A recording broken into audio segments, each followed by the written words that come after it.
뿌리 깊은 나무는요, 평소 우리의 눈에 안 보이죠. 그러나 태풍이 오고 나면 이제 알 수 있는 경우가 있습니다. 겉으로 참 좋아 보였는데 큰 바람이 불고 나니 힘없이 쓰러지는 나무들이 있죠. 그건 쓰러진 나무 뿌리를 보면 에게게 나무는 좋아 보였는데 뿌리가 별 볼 일 없는 이제 그런 나무들이 있어요. 다 쓰러졌는데 한 나무는 쓰러지지 않고 꿋꿋하게 서 있으면 야, 저 나무는 참 대단하다 하고 이제 돋보이게 되는 거죠. 평소에는 우리의 신앙의 깊이를 알 수가 없죠. 겉으로 보기에는 다 괜찮아 보여도 그 뿌리의 든든함을 알 수가 없는 겁니다. 언제 알 수 있는가? 문제가 생기면 알 수가 있죠. 여러분, 좋을 때 좋은 것은 누구나 다 하죠. 좋을 때 사랑하는 것도 누구나 다 합니다. 신앙생활 재밌고 교회 가면 나하고 친한 사람들 있고 마음 맞는 사람들 있고 그래서 교회 가는 거 부담 없고 그럴 때 교회 왔다 갔다 하는 거 누구나 다 하는 거죠.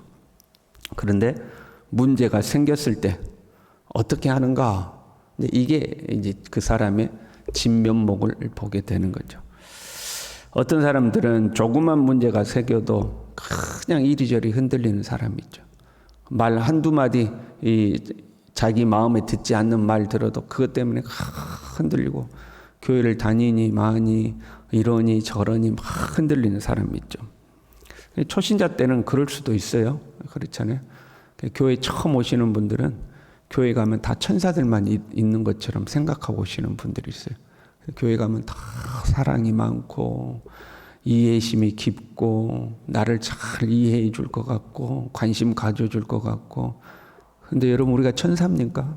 우리 천사 아니잖아요. 그래서 그런 기대를 가지고 왔다가 교회 갔더니 사람들이 말도 함부로 하고 자기 중심적으로 이야기하고 자기의 기대에 미치지 못한단 말이죠. 그러면 다 시험에 들어서 이리저리 흔들리게 되는 거죠. 그러다가 신앙에 이제 연수가 점점 쌓이면 흔들림 없는 사람이 돼야 되는 거죠. 그러니까 신앙의 연수가 쌓였는데도 불구하고 그렇게 작은 일에도 흔들리면 이건 문제가 있는 거예요.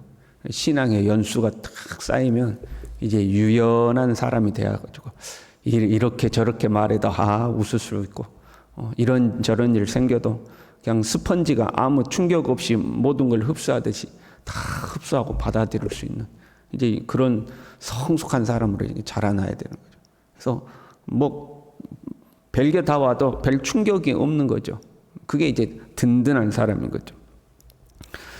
그렇게 어떤 태풍이 불고 다 쓰러졌는데 혼자 꿋꿋하게 서 있으면 그 나무가 돋보이듯이 우리의 삶에 시험이 찾아오고 어려움이 찾아왔는데도 흔들림 없이 딱 믿음 위에 서 있을 때 그 신앙인이 이제 돋보이는 신앙인이 되는 거죠. 본문의 성도들은요, 지금 신앙 때문에 차별을 받고 있어요. 신앙 때문에 때로는 조롱도 받고 있어요. 그리고 더 큰 고난이 로마에서부터 점점 이제 핍박이 다가오고 있는 상태죠. 그러나 두려워하지 말고 정신 바짝 차리고 믿음의 허리띠를 바짝 조여매라. 그리고 나그네요 거류민으로 살고 있음을 명심하고 괜히 세상 욕심 부리다가 고난을 피해보고자 박해 피해보고자 세상과 타협한다고 믿음의 길에서 떠나지 말고 썩지 않고 더럽지 않고 쇠하지 않는 하늘의 유업을 소망하고 살아야 된다. 핍박받다가 죽을지언정 천국을 바라보고 그 믿음으로 살아야 된다. 그리고 이 땅에 살아있는 동안에는 하나님의 종들처럼 왕 같은 제사장들처럼 살아야 된다. 주를 위하여 인간의 모든 제도를 순종하고 왕이나 총독들에게 순종하고 아내와 남편에게 순종하며 서로 존중하고 그렇게 선한 행실을 보이며 살아야 한다. 그리고 너희들이 믿음의 사람들을 대할 때는 마음을 같이 하고 동정하고 동정은 함께 고난받는 걸 말했어요. 사랑하고 불쌍히 여기고 겸손히 그렇게 살아라. 불신자들을 대할 때는 악을 악으로 욕을 욕으로 갚지 말고 복을 빌어줘야 된다. 그리고 10절에 보면요, 생명을 사랑하고 좋은 날 보기를 원하는 자는 혀를 금하여 악한 말을 그치고 그 입술로 거짓을 말하지 말고, 입 조심하고 살아야 된다. 말을 함부로 하지 말고 입술을 다스리면서 그렇게 살아야 된다. 그런데 그렇게 살아도 고난과 핍박은 찾아온다 하는 거예요. 너희들이 그런 선한 행실로 인간의 모든 제도를 존중하고 왕과 총독도 존중하고 까칠한 주인에게도 잘 순종하고, 가정에서 남편과 아내가 서로 존중하고, 밖에 나가서는 서로 사랑하고 동정하고 불쌍히 여기고 그렇게 살아가고, 불신자들이 너희들에게 아무리 욕을 하고 핍박을 해도 욕을 욕으로 악을 악으로 대하지 아니하고 오히려 축복해주고, 입술에서 더러운 말은 삼가하고 복을 빌어주고, 그렇게 살았음에도 불구하고 고난은 찾아온다는 거죠. 13절에요. 너희가 열심으로 선을 행하면 누가 너희를 헤아려? 그렇죠. 열심으로 선을 행하면 누가 너희들을 해롭게 하겠냐. 이게 정상이죠. 이래야 되죠. 그런데 바로 14절에 이렇게 이야기해요. 그러나 의를 위하여 고난을 받으면 복 있는 자니. 누가 너희를 헤아려 해놓고 고난받는다고 이야기하고 있죠. 아니, 열심히 선을 행하면 너희를 해하지 않는 게 정상이다. 사람들이 너희들에게 박수 쳐주지는 못할지언정 그래도 쟤는 착한 사람이 하고 안 건드려야 정상인데, 바로 14절에 그러나 의를 위하여 고난을 받으면 고난 받는다는 거예요. 의롭게 살아도 고난을 받는다는 거예요. 신앙이라는 것은요, 영적인 것이죠. 그렇잖아요. 우리가 인간적으로 우리가 정말로 주님의 말씀을 따라서 선을 행하고 믿는 자나 믿지 않는 자 사이에서 선을 행하며 그렇게 살았어요. 그러면 사람들이 칭찬해 줘야 맞아요. 그 칭찬은 못해도 그래도 인정해 줄 거는 인정해 줘야 맞죠. 핍박하면 안 되는 거잖아요. 그런데 이 신앙이란 영적인 거죠. 하나님을 대적하는 영적 무리들이 존재해요. 그래서 우리가 아무리 선하게 살아도, 아무리 의롭게 살아도 우리를 욕하고 우리를 핍박하는 것은 존재한다는 거예요. 겉으로 드러나는 선행이냐 악행이냐 이 문제가 아니라는 거예요. 아무리 선하게 살아도 욕하는 사람은 욕하는 거예요. 그래서 때로 우리가요, 이 교회와 하나님의 성도들이 자기 반성이 필요할 때가 있어요. 아, 우리가 하나님 말씀대로 못 살았구나, 우리가 선하게 살지 못했구나 하고 자기 반성이 필요할 때가 있어요. 그러나 세상이 교회를 비난하고 욕한다고 해서 무조건 우리가 잘못했다, 그거 아니라는 거예요. 우리가 아무리 잘해도 세상은 교회를 비난하게 되어 있어요. 우리가 아무리 잘해도 세상은 하나님의 사람들을 욕하게 되어 있다 이 말이에요. 아무리 선을 행해도 의를 위하여 고난은 받게 되어 있다는 거죠. 그게 이 신앙의 세계예요. 우리가 고난이 찾아왔어요. 이제 우리가 믿음의 길을 걷는데 고난이 찾아왔어요.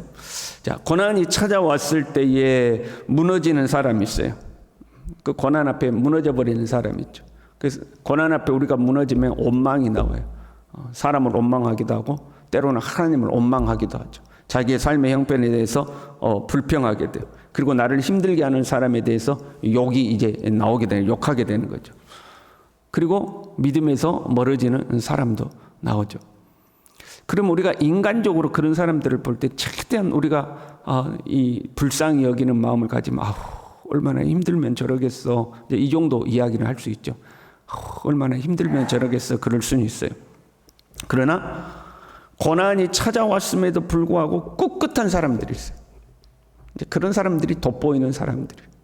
고난 앞에 흔들리지 않는 사람, 믿음을 견뎌내는 사람, 태풍에 다 쓰러졌는데 홀로 서 있는 사람, 이런 사람이 이제 돋보이는 사람이요, 칭찬받는 사람인 거죠. 그리고 9절에 보면 복을 이어받게 하려 함이라 이렇게 되어 있어요. 그런 사람들이 하나님의 나라의 복을 상속하게 된다 하는 거죠. 우리는 고난이 찾아왔음에도 불구하고 하나님이 예비하신 하나님의 나라, 하나님의 복을 믿고 흔들리면 안 된다는 거죠. 네가 아무리 주님의 말씀대로 선하게 살아도 너에게 핍박과 고난은 찾아올 거다. 그때에 흔들리지 말라. 쇠하지 않고 더럽지 않고 썩지 않는 하나님의 나라를 유업으로 물려받을 것이니까 흔들리지 말라 하는 거죠. 그리고요, 그들이 두려워하는 것을 두려워하지 말고, 번역이 원래는 이렇게 돼야 돼요. 그들이 두렵게 하는 것을 두려워하지 말라 그런 거예요. 그들이 너를 아무리 두렵게 해도, 아무리 너를 협박해도 두려워하지 말라는 거예요. 야, 너 그러면 죽는다? 너 그러면 혼난다? 너 그러면 어떻게 해버린다? 아무리 그래도 두려워하지 말라 하는 거죠. 근데 이 말씀은 미래형으로 쓰여져 있어요. 앞으로 다가올 박해를 염두하고 쓰신 말씀이에요. 로마에서부터 핍박이 점점 너희들에게 찾아오고 있는데, 그들이 너희를 두렵게 하고 협박하고 해도 절대 두려워하지 말라 하는 거죠. 그리고요, 15절에 너희 마음에 그리스도를 주로 삼아 거룩하게 하고. 너희의 마음이 이리저리 흔들릴 수 있는데, 그때 흔들리지 않는 방법은 예수 그리스도를 너희 주인으로 삼는 거라는 거예요. 네가 두려워하고 염려하는 것이 너를 다스리려고 할 때에 그들의 통치를 받지 말고, 그러면 그것들이 나의 주인이 되잖아요. 물질을 잃을까 봐, 고난을 당할까 봐, 나의 평안을 빼앗길까 봐, 그것이 나의 주인이 되지 말고 예수 그리스도가 주인이 되어 너를 다스리게 하라 하는 거죠. 그것이 우리가 두려움을 이겨내는 방법이죠. 내 삶에 고난이 찾아오고 염려와 두려움이 찾아왔을 때 내 마음의 주인이 누구인가를 살피는 거죠. 나는 예수 그리스도가 나의 주인이다. 나는 예수 그리스도의 종이다. 예수 그리스도가 나를 통치하신다 하고 내 마음의 주인을 예수 그리스도로 확고히 하라는 거예요. 그리고 예수 그리스도가 나의 주인이라면 우리는 금생과 내생의 소망이 있는 거예요. 우주 만물의 창조자시오 통치자이신 예수 그리스도가 나의 주인이시니 우리는 거기에 소망을 두는 거죠. 어떤 내 능력과 내 힘으로 현재의 문제를 극복해 간다 이게 아니라 나의 주인께 우리의 소망을 두는 거예요. 이 소망을 가지고 현재를 이기는 거죠. 그리고 나서요, 너희 마음에 그리스도를 주로 삼으라고 그랬죠. 그리고 선한 양심을 가지라. 그래, 선한 양심을 가지라. 그런 고난 속에서도 끝까지 흔들림 없이 선을 행하라는 거예요. 너희의 양심에 거슬리는 일을 하지 말라는 거예요.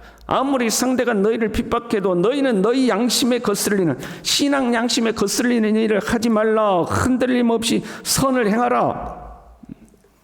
상황에 따라서 이리저리 흔들리지 말고 예수 그리스도 너희 주인이 원하시는 뜻을 행하라 하는 거죠. 그때 우리는 돋보이게 되는 거죠. 흔들림이 없을 때 돋보이는 거예요.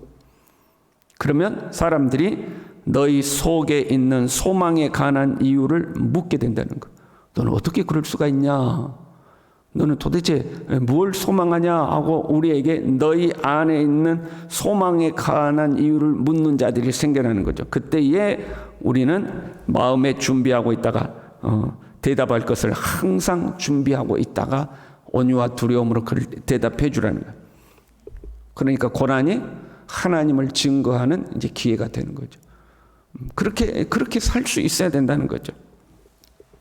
우리의 때에요, 핍박의 때가 우리의 때에 올 수도 있어요. 아니 이미 왔을지도 몰라요. 우리는 핍박의 때를 이미 시작했고 살아가고 있는지도 몰라요. 가만 보세요. 교회가 분열되잖아요. 우리 교회가 분열된다는 게 아니고 교회와 교회끼리 세속의 정치와 어떤 세속의 흐름에 따라서 나는 이쪽 너는 이쪽 이렇게 나뉘잖아요. 이쪽 사람들은 저것들이 교회 다니는 것들이 저런다고 그래요. 그 이쪽 사람들은 이쪽 성도들을 보고 교회 다닌다면서 이렇게. 세상과 교회가 갈등하는 거 아니라 교회와 교회가 성도와 성도가 서로 갈등해요. 서로 손가락질해요. 그걸 보고 세상이 또 교회를 비난하죠. 그럼 세상이 이쪽 교회와 성도들을 비난하면 이쪽 교회 성도들은 그냥 그 맞아 하고 세상 편을 들어요. 그럼 세상이 이쪽 교회를 비난하면 이쪽 교회 성도들은 맞아 그리고 또 세상 편을 들어요. 교회가 분열되어 있는 거죠. 서로 방어하지도 않아요. 그런 모습을 보고 누가 좋아할까요? 우리 주님이 좋아하실까요? 마귀나 좋아하겠죠. 그러면서 점점 교회는 세상의 영향력 아래로 들어가는 거죠. 그게 핍박이죠. 우리의 믿음과 신앙에 제한이 생기고 어려움이 생겨 갈 수 있는 거죠. 앞으로 우리가 살아가는 세상에 성경에 기록된 대환란의 때가 올지 안 올지 그 누가 알겠어요?